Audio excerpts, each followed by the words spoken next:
Le 9 juillet 1983, on donnait dans la cour d'honneur la première représentation de Dernières nouvelles de la peste. Les spectateurs du Festival d'Avignon y étaient accueillis par un programme où le metteur en scène, Jean-Pierre Vincent, avait écrit « Dans ce palais, il y a eu la peste et la papauté ensemble en 1348 ».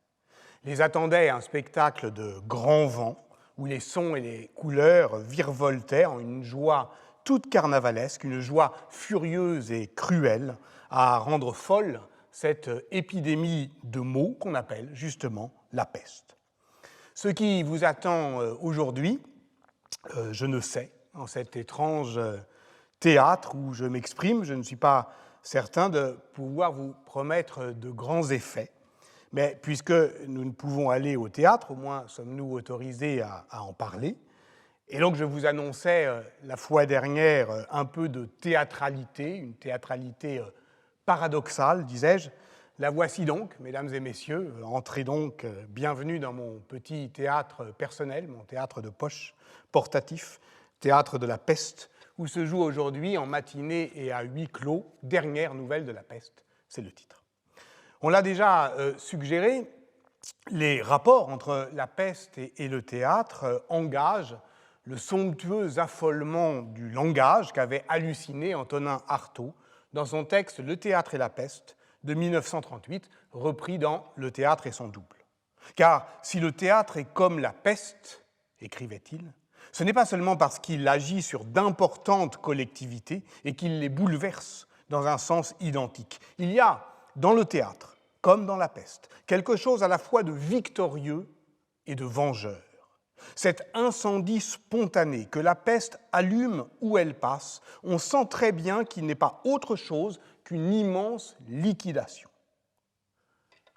L'embrasement et la liquidation, le feu et l'eau, l'épidémie qui flambe et celle qui submerge. Tel est, depuis Thucydide, depuis Boccace, le double imaginaire qui est en jeu dès qu'on parle de contagion. Mais ce qu'Artaud admire, oui, admire dans la peste, c'est sa puissance de propagation, la liberté qu'elle prend d'envahir les pensées, de forcer les portes du corps, de brusquer le langage, de le dégonder, de le faire délirer. Il espère, en somme, que la fiction puisse se porter à la hauteur de cette gratuité frénétique d'un désastre qu'il décrit comme un mal absolu et presque abstrait. Et voilà ce qui fascine le plus avec la peste, la force antithétique d'être à la fois si concrète, on trouve chez Artaud, comme chez tant d'autres, cette frénésie de la description clinique des symptômes qui sillonnent le corps souffrant des pestiférés, et si abstraite, une puissance qu'Antonin Artaud s'entête à qualifier de spirituelle. Elle transforme les corps qu'elle afflige en une foule informe, qui n'est pas une compagnie, même macabre, mais un ramassis. Elle fait de la mort tout le contraire d'une disparition. La peste rend la mort visible. La mort devient matière, masse, persistante, et donc, d'une certaine manière, indestructible. Voici également ce qui est en jeu dans l'histoire de la peste noire, telle qu'on se propose de la raconter, en parlant à la fois de ceux qui meurent et de ceux qui restent, d'où le fait que j'avais souhaité le placer sous le signe mélancolique du deuil. La question est bien, comment une société frappée d'une telle catastrophe démographique organise-t-elle son indestructibilité et même l'imagine pour l'organiser? Une question d'histoire sociale et d'histoire des pouvoirs, donc, mais que j'ai décrite la semaine dernière comme une histoire débordée. Elle est débordée par les progrès scientifiques de la biologie moléculaire et de la génétique des populations qui l'inscrivent désormais dans la longue durée des archives du vivant. Elle est débordée par les sciences environnementales et l'anthropologie des rapports entre humains et non-humains qui l'inscrivent dans le cadre conceptuel de ce qu'on appelle aujourd'hui la santé globale, la santé du vivant et de la Terre. Elle est débordée par les exigences et les méthodes d'une décolonisation de l'histoire qui était autrefois strictement occidentale et qui doit s'inscrire désormais dans les horizons élargis du système de l'Ancien Monde, euphrasique donc. La peste noire n'est donc plus ce qu'elle était. Elle déborde de son cadre traditionnel, Europe 1347-1352, aussi parce que nous peinons, on l'a dit, dans le contexte actuel, à faire bord à la mélancolie. Voilà pourquoi des différents débords que j'évoquerai tour à tour dans les semaines à venir, chronologiques, géographiques, disciplinaires. Le premier est celui de l'imaginaire. Non pour s'y complaire, mais pour tenter d'en contrôler d'emblée les effets. Je suis d'une génération, et je vais beaucoup parler aujourd'hui de cela, de l'effet des générations sur l'historiographie.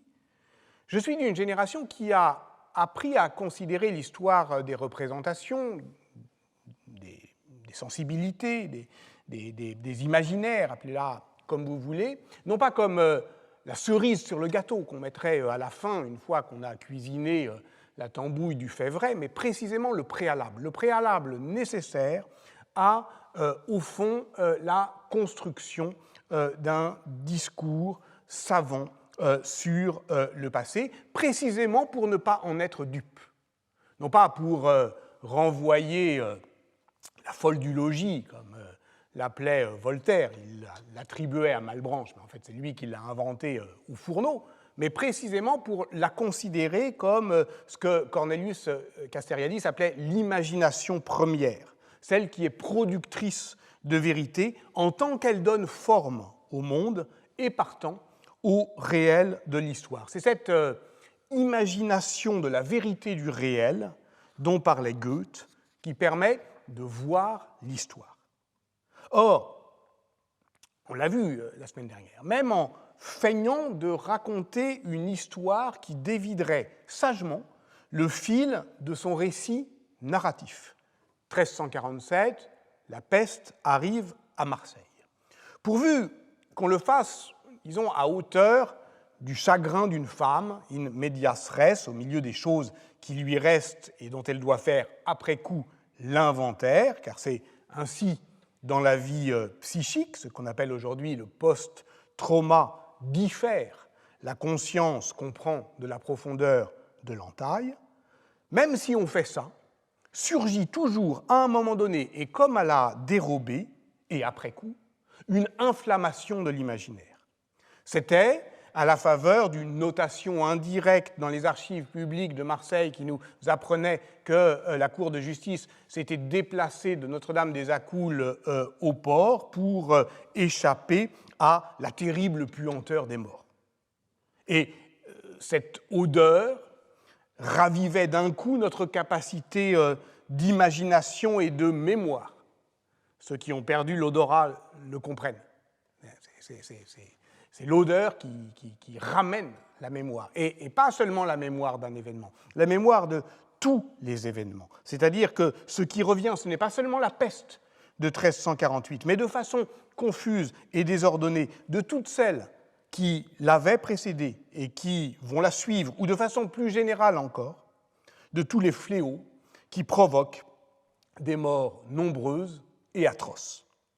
C'est ce débordement émotionnel, cette puissance contagieuse de la vision hallucinée d'une image historique qui avait entraîné sur le devant de la scène, de cette micro-lecture historienne que j'avais tentée la semaine dernière, l'irruption d'un nom, Antonin Artaud. Alors, prenons au sérieux avec lui l'analogie entre le théâtre et la peste. On verra d'ailleurs plus tard que pour les périodes anciennes, il ne s'agit pas que d'une métaphore. Et appelons-la simplement cette analogie entre le théâtre et la peste, de son nom ancien, mystère. Le spectacle que Jean-Pierre Vincent donnait dans la cour d'honneur du Palais d'Avignon en juillet 1983 était une sorte de mystère contemporain, de mystère de la contemporanéité des peurs anciennes. La question est, quelle est la terreur qu'on y voulait exorciser? Le metteur en scène avait confié à Bernard Chartreux l'écriture d'un spectacle. Mais il avait également demandé à un jeune chercheur en histoire et histoire de l'art et philosophie d'amasser une documentation sur les faits, les pensées, les images de la peste, un matériau, en somme, qui devait agir comme la matière fossile pour que s'allume l'énergie théâtrale, des roches pour les comédiennes et les comédiens, qu'ils puissent se projeter dans leur théâtre intérieur, de l'histoire, en somme, comme science auxiliaire de la création théâtrale. Ce chercheur, c'était Georges Didi Huberman, jeune, 30 ans. Il rassembla les pièces de ce mémorandum comme un atlas, celui déjà warburgien de la mémoire pathétique des corps.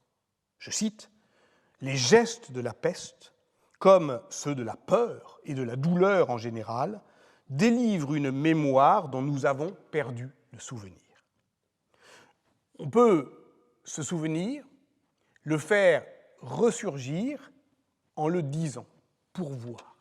On le dit pour voir, comme on dit au poker. Et l'on se souvient alors que ce qui le rend visible, c'est la puissance de déflagration des peintres, en l'occurrence ici, pour Didi Huberman, en 1983, Léonard, Dürer, Callot, Goya.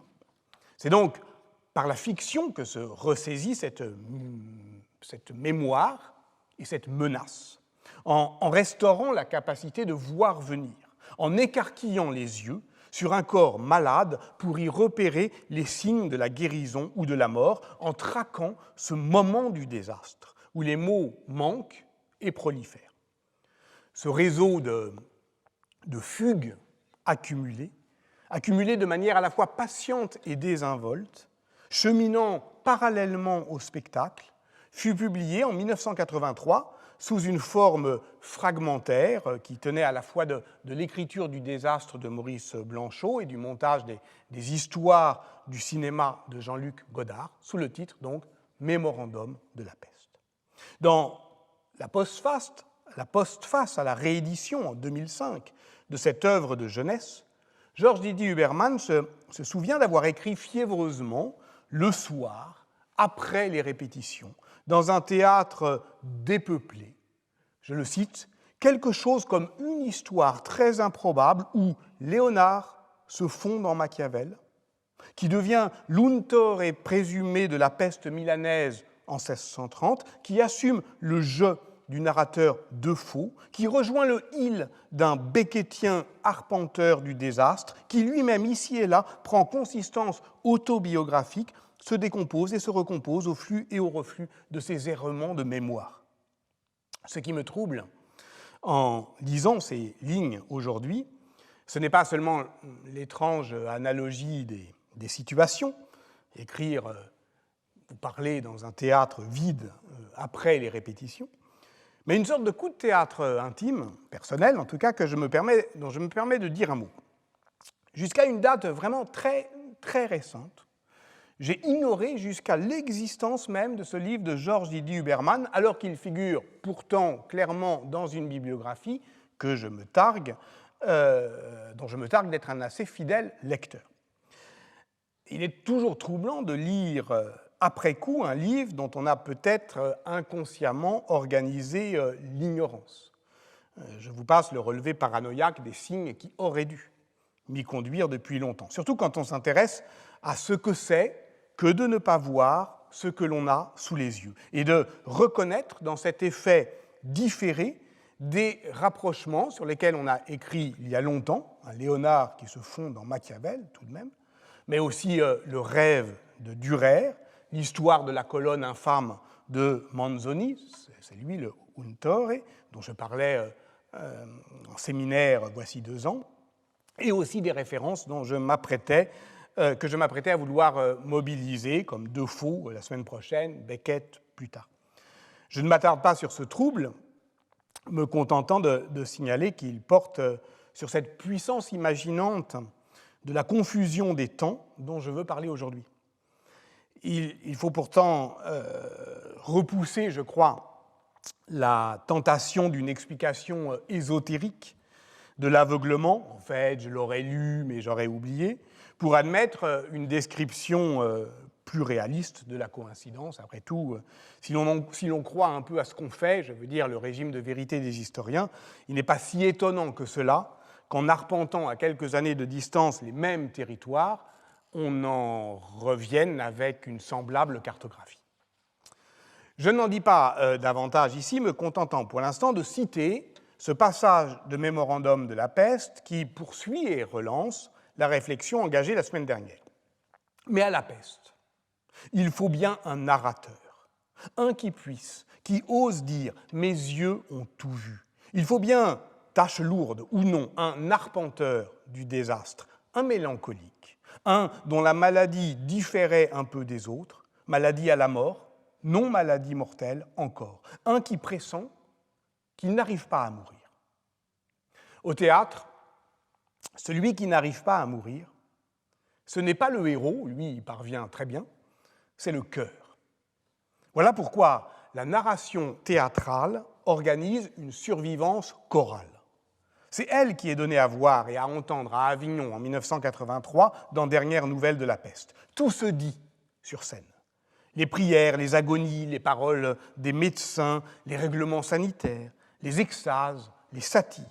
On y danse, on y meurt, on s'amuse à rendre fou l'ordre social. Les médecins se mettent à douter de la maladie parce qu'ils y survivent. Et la peste n'est qu'une peste parmi d'autres. Elle n'est pas que la peste, mais tous les fléaux. Le Vésuve entre en éruption, la terre tremble à Lisbonne. Nous sommes en même temps à Avignon en 1348 et à Londres en 1665, et partout ailleurs, en un monde parcouru d'une peur globalisée qui est alors, on l'entend bien, associée à l'apocalypse nucléaire, à la crainte d'une troisième guerre mondiale.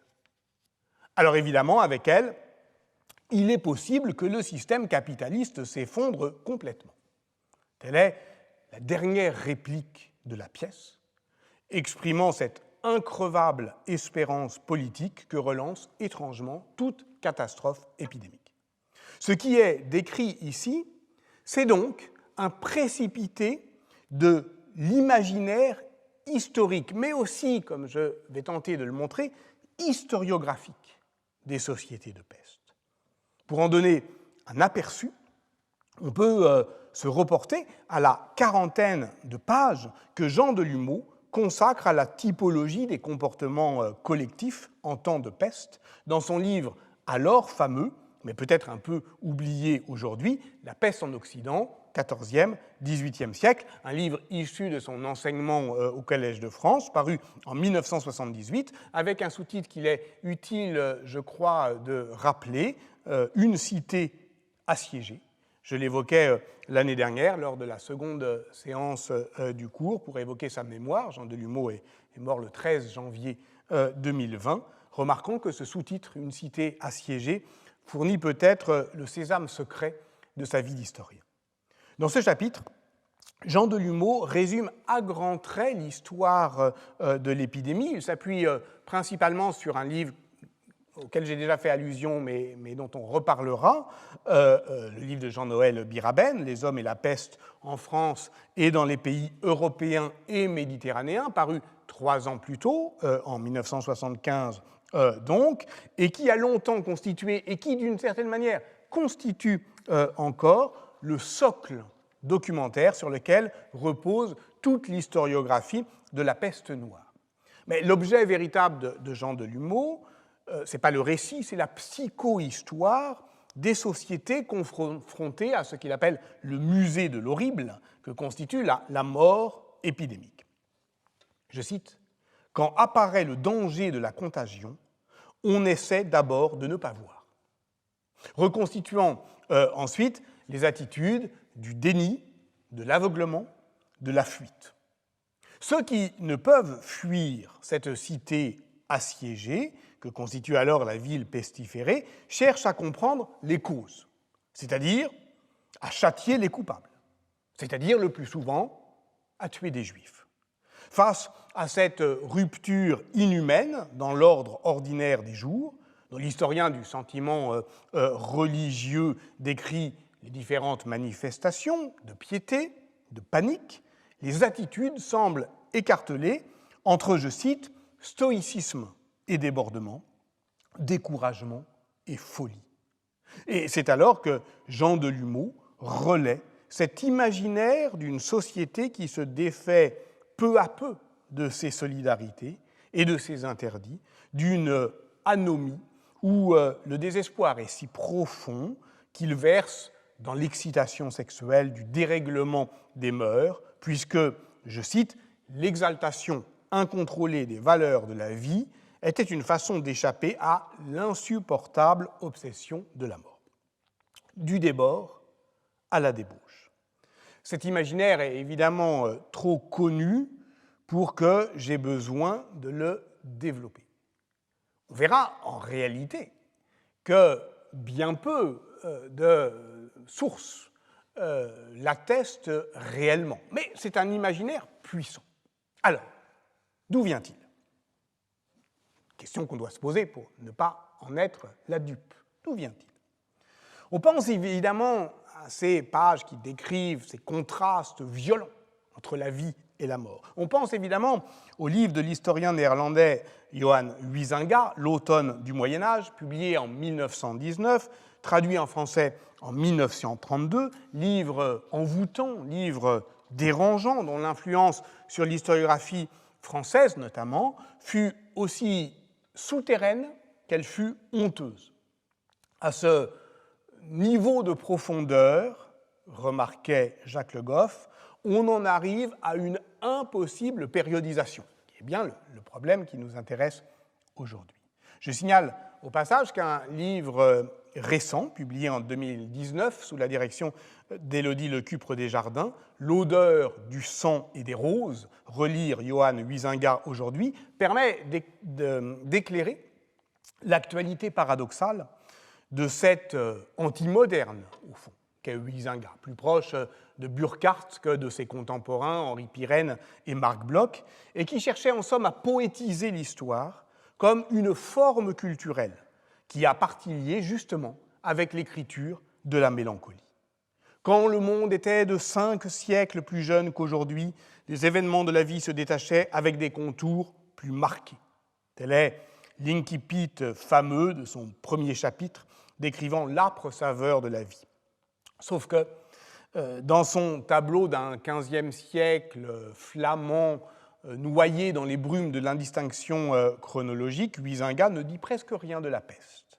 Et sauf que, lorsqu'il décrit ce qu'il appelle la soif goulue de la vie, de ces pestiférés désespérés, Delumeau ne cite pas Huizinga.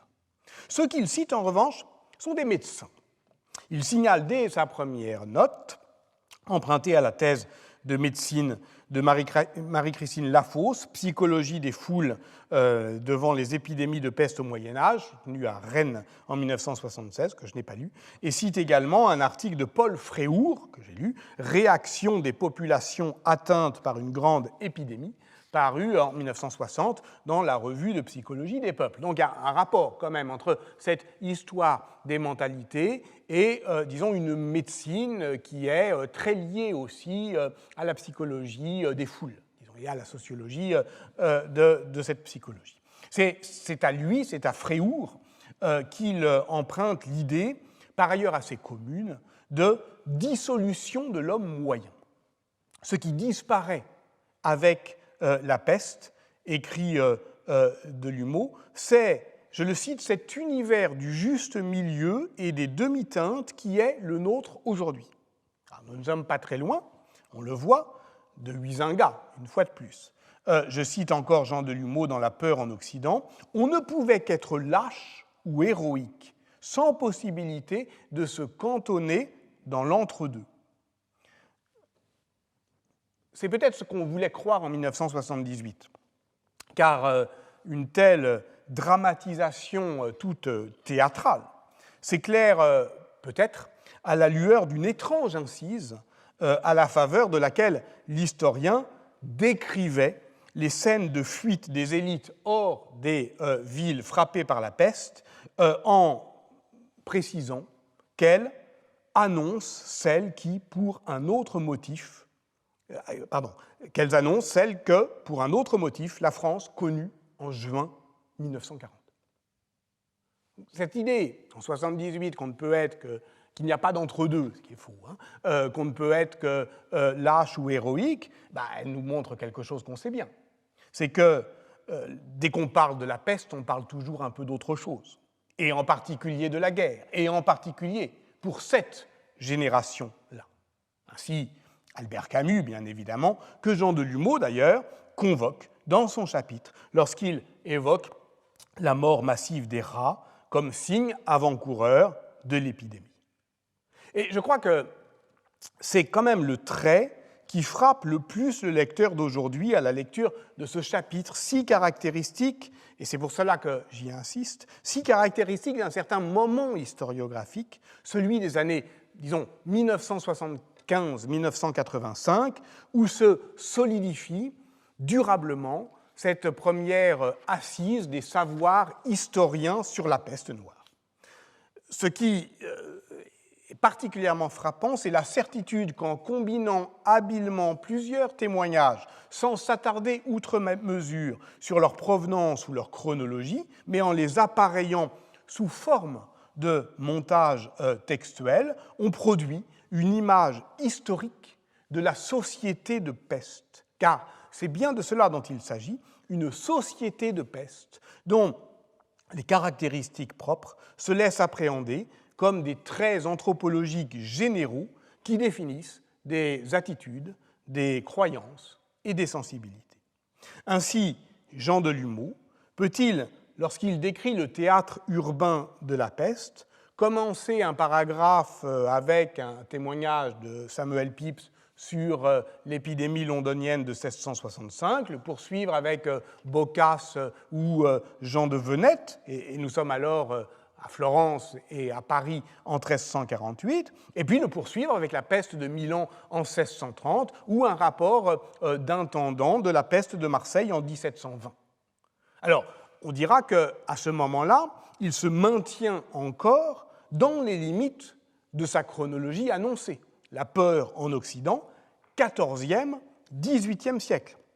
Ce qui se justifie à la fois du point de vue de l'histoire médicale de l'épidémie, parce que nous sommes dans le cadre effectivement de la deuxième pandémie de peste, qui commence en 1347 et s'achève en 1720 pour l'Europe, et peut-être même que ça se justifie aussi du point de vue de l'histoire générale des pouvoirs. Nous serions alors, disons, dans la deuxième partie du long Moyen-Âge de Jacques Le Goff. Mais cette périodisation, qui est pourtant déjà assez large, elle déborde.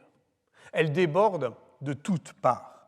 En amont, Jean Delumeau cite à plusieurs reprises Thucydide, puisque c'est sa description de la peste d'Athènes qui n'est pas une peste, en tout cas de l'épidémie de 430, dans le deuxième livre de la guerre du Péloponnèse, qui constitue, nous aurons évidemment à y revenir, et sans doute dès la semaine prochaine, qui constitue la matrice narrative de tout imaginaire anomique de la société de peste où chacun s'adonne au plaisir immédiat de la volupté, puisque, je cite Thucydide, nul n'était retenu ni par la crainte des dieux, ni par les lois humaines. En aval, il englobe fréquemment des récits de l'épidémie de choléra en 1832 et parfois même des témoignages contemporains sur les famines africaines. Plus étonnant encore, lorsque Jean Delumeau évoque la peste milanaise de 1630, il s'appuie parfois sur le roman d'Alessandro Manzoni, Les Fiancés, et lorsqu'il traite de la peste londonienne de 1665, c'est aussi souvent à partir du journal de l'année de la peste de Daniel Defoe, qui est au cœur de la réécriture à la fois théâtrale de Bernard Chartreux et en regard historiographique de Didier Huberman. Or, ces deux textes, Manzoni et Defoe, sont des fictions, même s'ils sont évidemment porteurs d'une évidente, quoique paradoxale, portée historique. Je rappelle que c'est la terreur causée par la peste de Marseille en 1720, la volonté de lui opposer, disons, le rempart d'un savoir accumulé, que c'est cette peur-là que Daniel Defoe, qui agit en cela en parfait homme des Lumières, c'est cette peur-là qui le persuade de composer en 1722 un journal fictif de la peste de 1665, en collectant donc effectivement et en recomposant de nombreux témoignages et documents. Delumeau n'est pas considéré ordinairement comme un précurseur de la réflexion historiographique sur les savoirs de la littérature.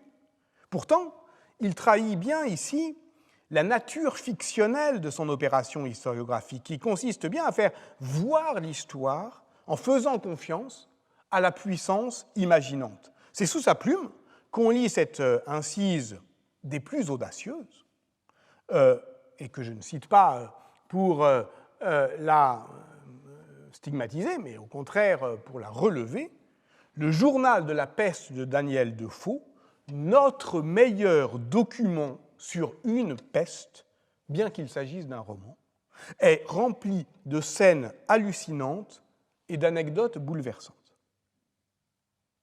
Est-ce parce que ces scènes sont hallucinantes et ces anecdotes bouleversantes que ce roman devient document? Et dans ce cas, ce serait le transport émotionnel qui garantirait la valeur documentaire? Je pose seulement la question en me contentant pour l'instant de placer comme pierre d'attente l'article indéfini, notre meilleur document sur une peste.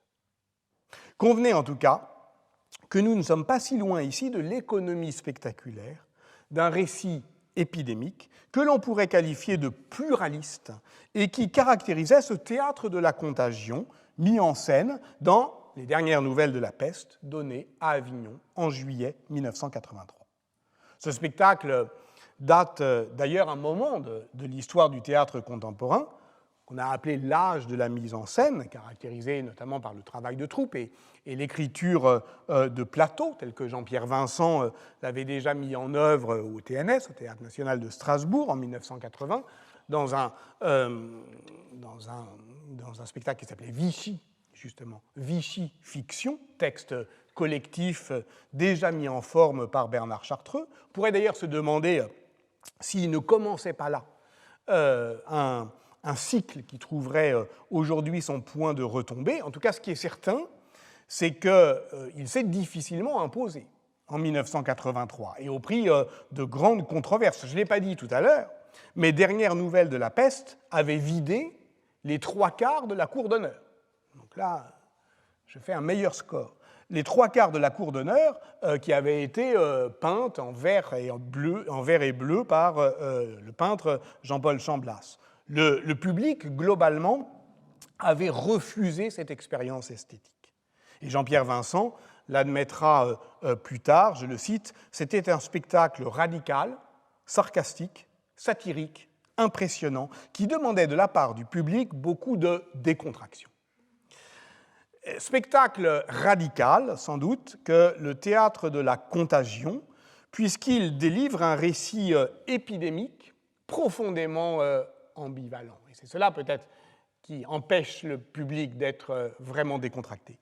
Le temps de la peste, écrit Bernard Chartreux dans la préface à l'édition de sa pièce, présente, je le cite, l'homérique bataille de l'explosion et du colmatage, de la déliquescence et du durcissement, du désordre fou et de l'acharnée volonté de mise en ordre. De l'explosion sociale, de la déliquescence morale, du désordre fou politique. Jean Delumeau fut l'historien. C'est évidemment Michel Foucault qui fut le philosophe de l'acharnée volonté de mise en ordre. L'un comme l'autre, d'ailleurs, Delumeau, Foucault, 75-78, manque étrangement au répertoire bibliographique que Georges Didier Huberman donne en annexe de son mémorandum de la peste en 83, mais la présence de l'un et de l'autre plane, fantomatique, théâtrale, sur le texte. C'est dans Surveiller et punir paru en 1975, 3 ans donc avant La peur en Occident, que l'on lit les pages les plus fameuses, les plus influentes aussi pour l'histoire à venir, sur la société de Pest. Et là, ce n'est pas 40 pages, c'est 5 pages. Plus précisément, ces 5 pages sont, c'est bien connu, au début du 3e chapitre consacré au panoptisme, à ce qu'il appelle la fiction littéraire de la fête, qui se développe autour d'un imaginaire frénétique de la peste où les interdits se lèvent, où les corps se mêlent, où, je cite, les individus se démasquent. Michel Foucault oppose un rêve politique de la peste, qui en était l'exact inverse. Non pas la fête collective, mais les partages stricts. Non pas les lois transgressées, mais la pénétration du règlement jusque dans les plus fins détails de l'existence. Voici donc le modèle compact d'une société de surveillance opposant des dispositifs disciplinaires à la hantise de la contagion, assurant l'ordre par un strict quadrillage spatial, espace découpé, immobile, figé, mais aussi par un travail continu d'écriture et de description. À celles et ceux qui reliraient aujourd'hui ces 5 pages de Michel Foucault, elles ne peuvent faire qu'une forte impression. Et je dirais de manière presque irrésistible. J'en cite juste un passage. À la peste répond l'ordre. Il a pour fonction de débrouiller les confusions, celle de la maladie qui se transmet lorsque les corps se mélangent, celle du mal qui se multiplie lorsque la peur et la mort effacent les interdits. Il prescrit à chacun sa place, à chacun son corps, à chacun sa maladie et sa mort, à chacun son bien, par l'effet d'un pouvoir omniprésent et omniscient qui se subdivise lui-même de façon régulière et ininterrompue jusqu'à la détermination finale de l'individu, de ce qui le caractérise, de ce qui lui appartient, de ce qui lui arrive. Contre la peste qui est mélange, la discipline fait valoir son pouvoir qui est d'analyse. Saisissez n'importe laquelle de ces phrases sur votre moteur de recherche et il vous dirigera sur des sites militants qui en feront la voix off d'un montage où se succèdent les images actuelles de nos villes confinées et vous allez voir, l'effet est garanti. C'est pour ça que je disais qu'il est irrésistible. C'est un effet de transparence qui valide à lui seul la radicalité de la critique sociale. C'est d'ailleurs bien ce que cherchait Michel Foucault lui-même dans Surveiller et punir, y compris par la mise en scène d'une démonstration dont le mouvement même de l'écriture plonge directement, à chaque chapitre, le lecteur in medias res dans le feu d'une scène, d'un événement, d'un document. Donc, ce 3e chapitre, comment commence-t-il? Le chapitre sur le panoptisme. L'entrée en matière est pareillement abrupte. Voilà comment ça commence.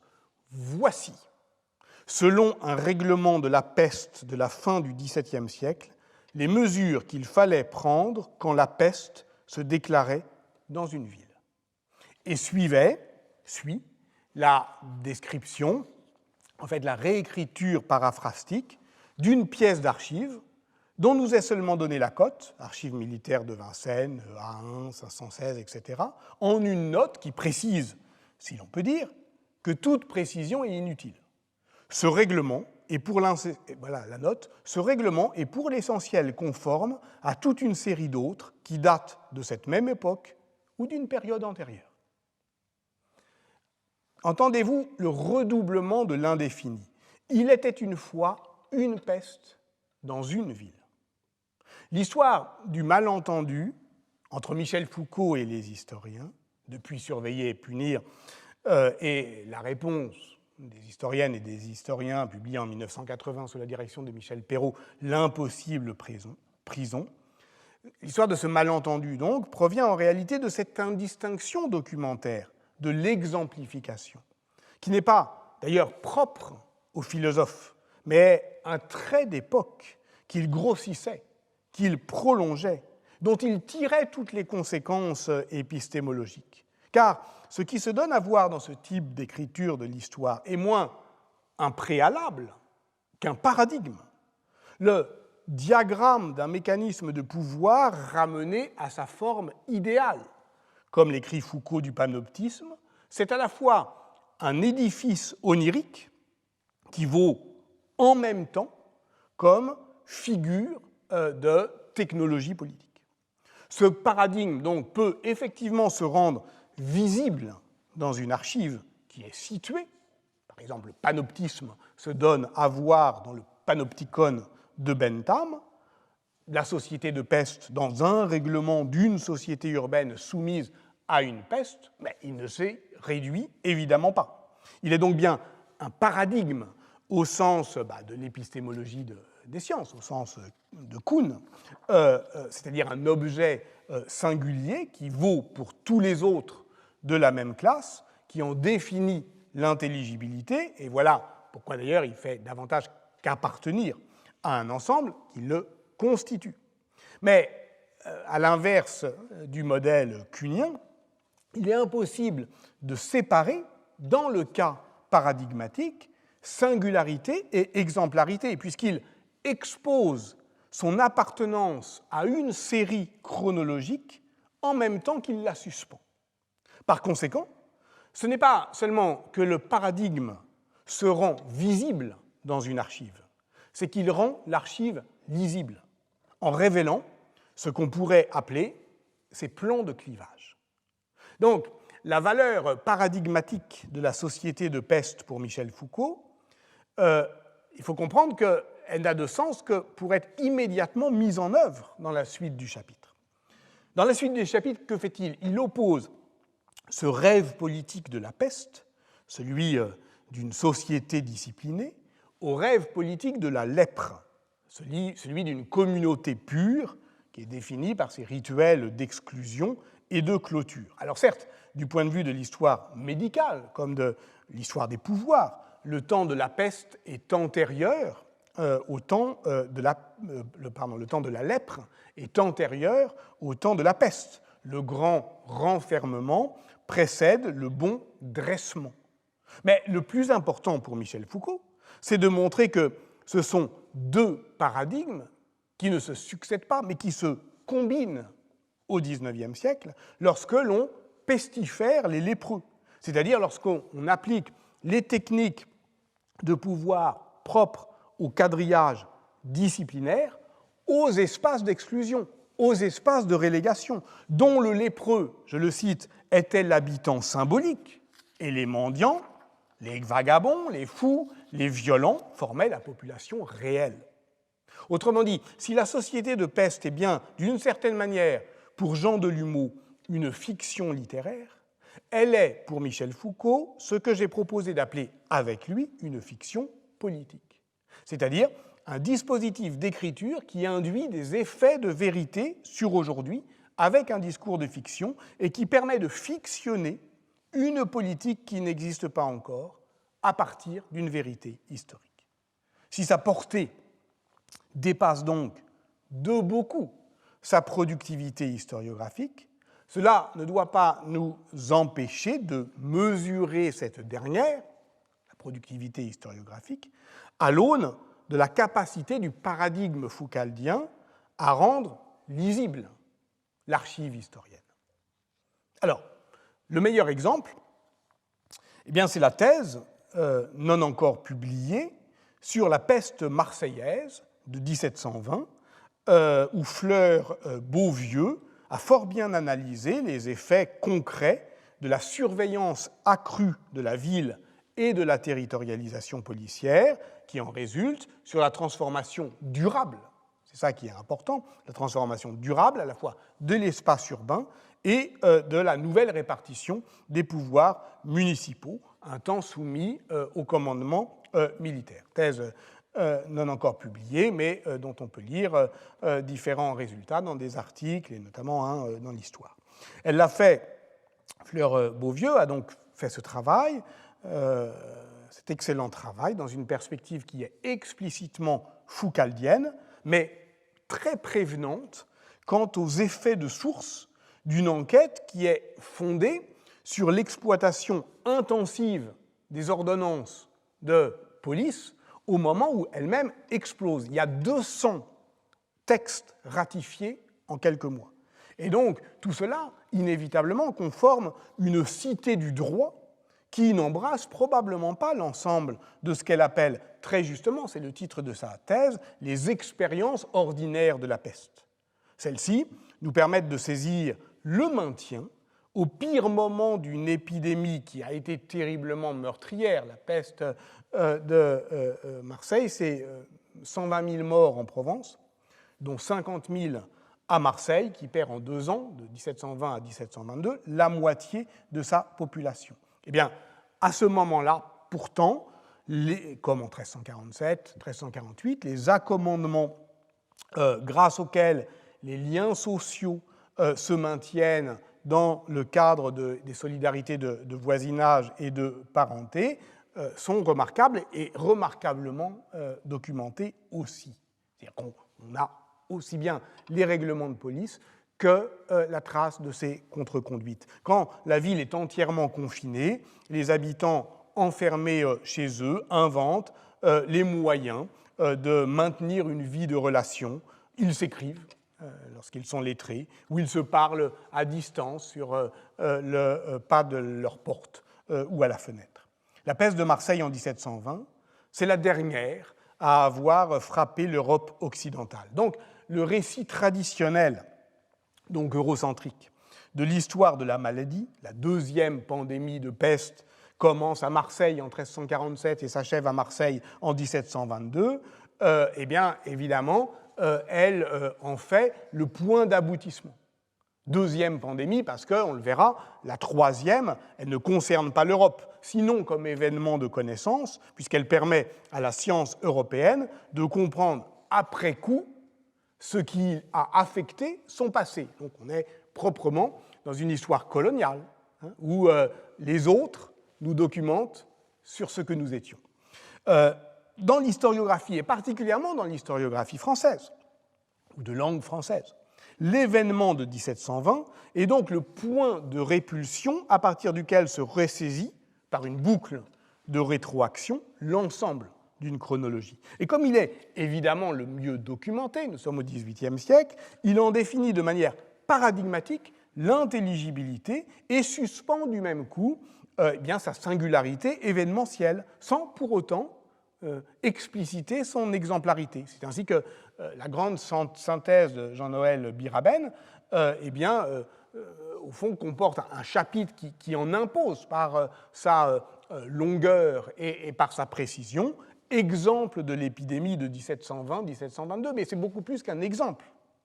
En fait, si on se prétend, même si on se prétend historien rigoureux, strict de la peste noire, vous comprenez bien qu'il faut l'inscrire dans cet événement de longue durée, parce que ne pas le faire, c'est prendre le risque de ne considérer tous les événements du milieu du XIVe siècle que comme des précédents de faible intensité d'un paradigme qui se donne à lire de manière plus éclatante, plus nette, plus cruelle, effectivement, au XVIIIe siècle. Ce qui est d'ailleurs très propre aussi à l'idée de long Moyen-Âge. C'est particulièrement net, par exemple, si l'on cède à la tentation de lire la réglementation sanitaire des cités italiennes de la seconde moitié du Trecento, qui existe, évidemment, à l'ombre intimidante du paradigme de la surveillance foucaldienne. Parce que dans ce cas-là, on décrira comme prologue d'un discours qui s'énoncera plus tard avec davantage de netteté,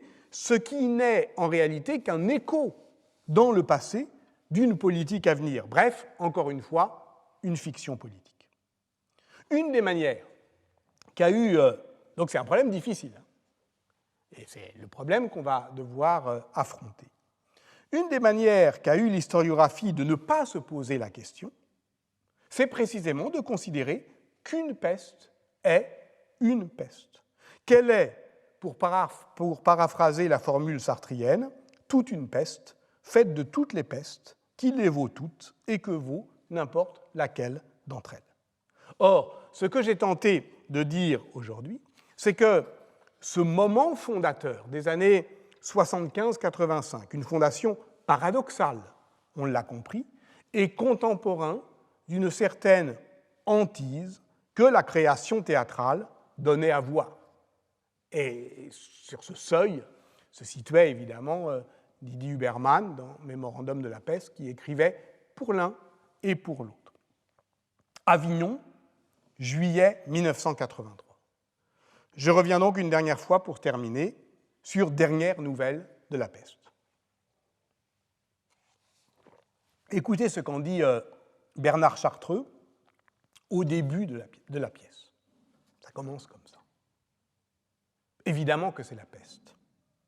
En voici les dernières nouvelles. On n'est jamais trop prudent. La peste donc. Mais d'abord, une peste. Peu importe laquelle. Les coordonnées viennent principalement de chez Daniel Defoe, La peste de Londres de 1665, mais ça n'est pas l'essentiel. Ce qui compte, c'est une. C'est-à-dire une qui a un commencement et une fin, un territoire et un itinéraire. Une qui est une histoire, qui démarre sans du tout en avoir l'air. Cette ville où tout va très bien, juste ça et là, un petit couac, mais rien du tout vraiment.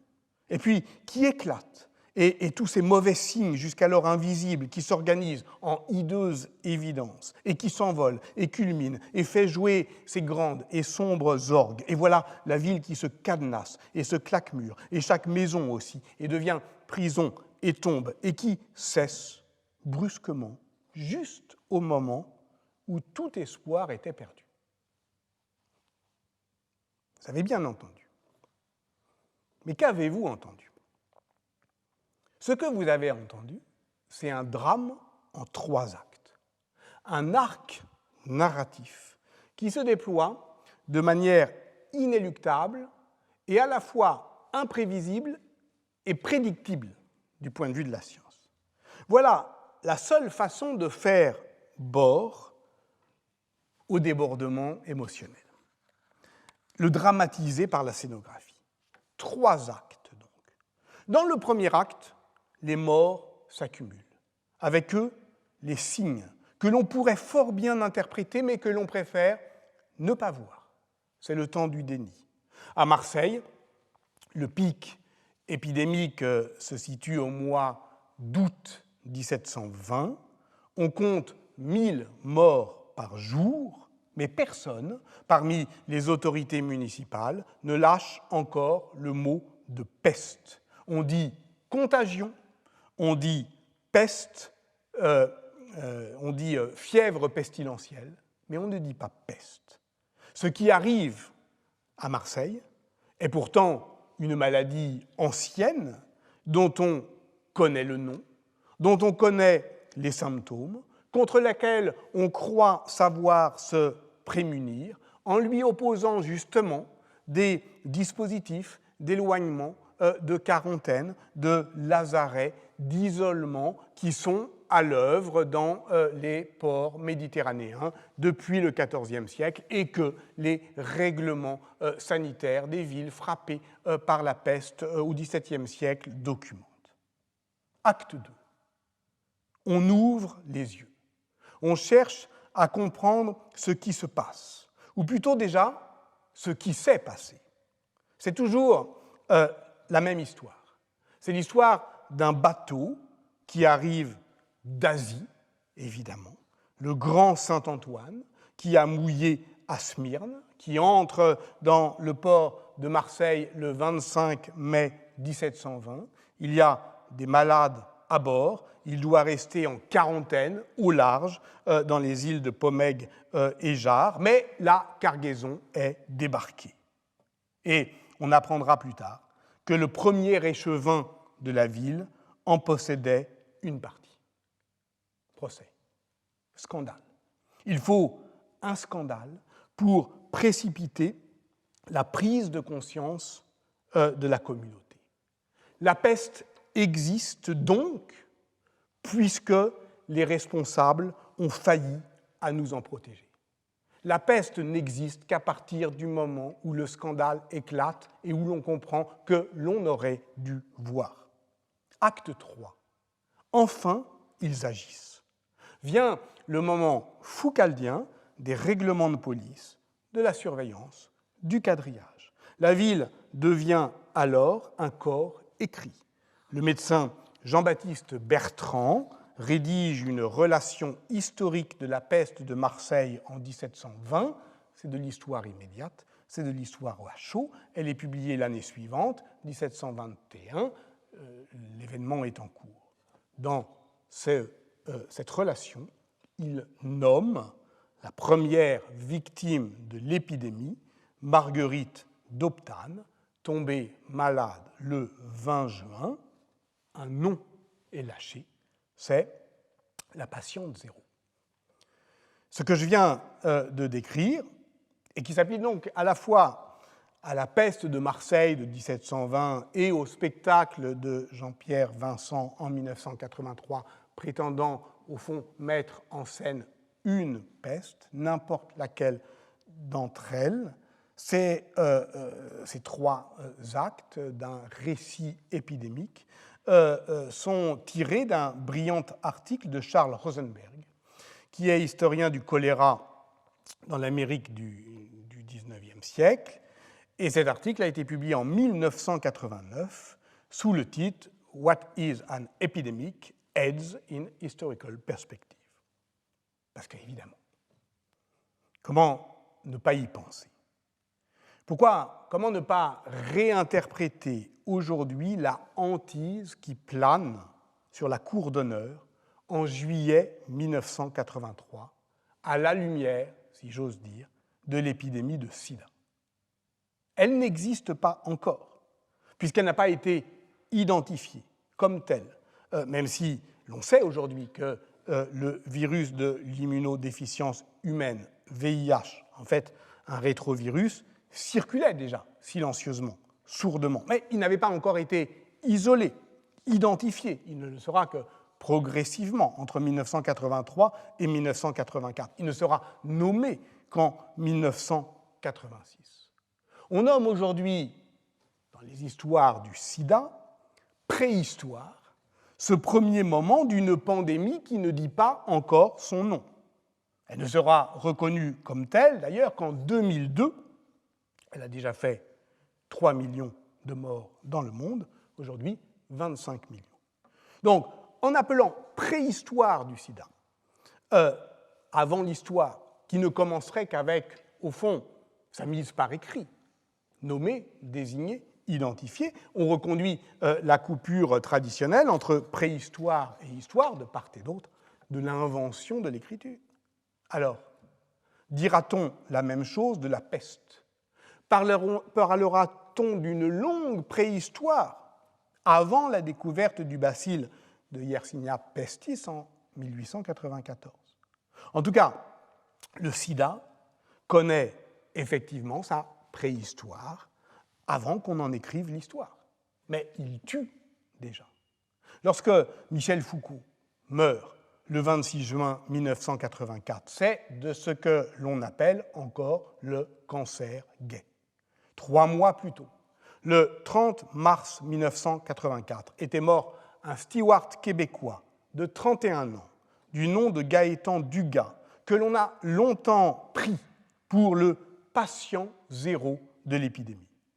En 2019, la documentariste canadienne Laurie Line lui a consacré un très beau portrait filmé, Killing Patient Zero, qui rend un magnifique hommage à l'énergie, à la jeunesse, justement à ce débordement émotionnel de celui qui fut par erreur stigmatisé comme, je cite, l'une des innombrables coupures de journaux d'alors, l'homme qui nous a apporté la peste. Parce que, évidemment, à ce moment-là, dans les années 80, c'est le mot de peste qui est, j'allais dire, le plus lourd à porter. Car en fait, cette sinistre réputation, qui au passage résultait d'une erreur de lecture de son dossier médical où il était signalé non pas comme patient 0, mais patient O, pour Out of California. Gaëtan Dugas est aujourd'hui dans l'histoire officielle, si on peut dire, la 57e victime identifiée du sida. Mais peu importe au fond. C'est la notion même de patient zéro qui est profondément fallacieuse.